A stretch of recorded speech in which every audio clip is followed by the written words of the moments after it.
هل أتى على الإنسان حين من الدهر لم يكن شيئا مذكورا إنا خلقنا الإنسان من نطفة أمشاج نبتليه فجعلناه سميعا بصيرا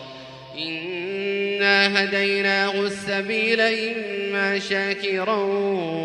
وإما كفورا إنا أعتدنا للكافرين سلاسل وأغلالا وسعيرا إن الأبرار يشربون من كأس كان مزاجها كافورا عينا يشرب بها عباد الله يفجرونها تفجيرا يوفون بالنذر ويخافون يوما كان شره مستطيرا ويطعمون الطعام على حبه مسكينا ويتيما وأسيرا إنما نطعمكم لوجه الله لا نريد منكم جزاء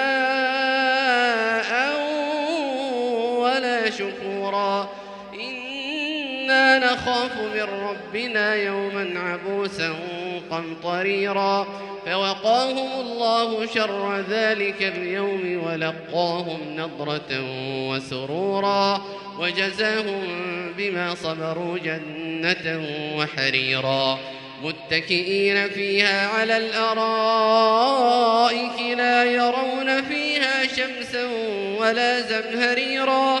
ودانية عليهم ظلالها وذللت قطوفها تذليلا ويطاف عليهم بآنية من فضة وأكواب كانت قوارير من فضة قدروها تقديرا ويسقون فيها كأسا كان مزاجها زنجبيلا عينا فيها تسمى سلسبيلا ويطوف عليهم ولدان مخلدون إذا رأيتهم حسبتهم لؤلؤا منثورا وإذا رأيت ثم رأيت نعيما وملكا كبيرا عاليهم ثياب سندس خضر واستبرق وحلوا أساور من فضة وسقاهم ربهم شرابا طهورا إن هذا كان لكم جزاء وكان سعيكم مشكورا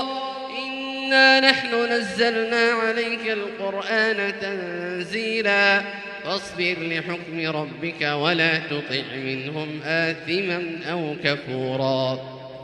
واذكر اسم ربك بكرة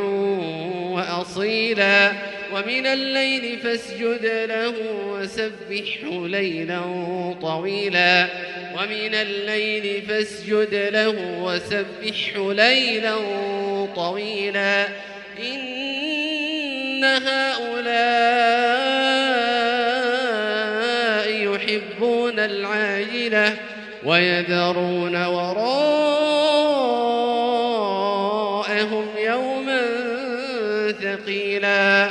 نحن خلقناهم وشددنا أسرهم وإذا شئنا بدلنا أمثالهم تبديلا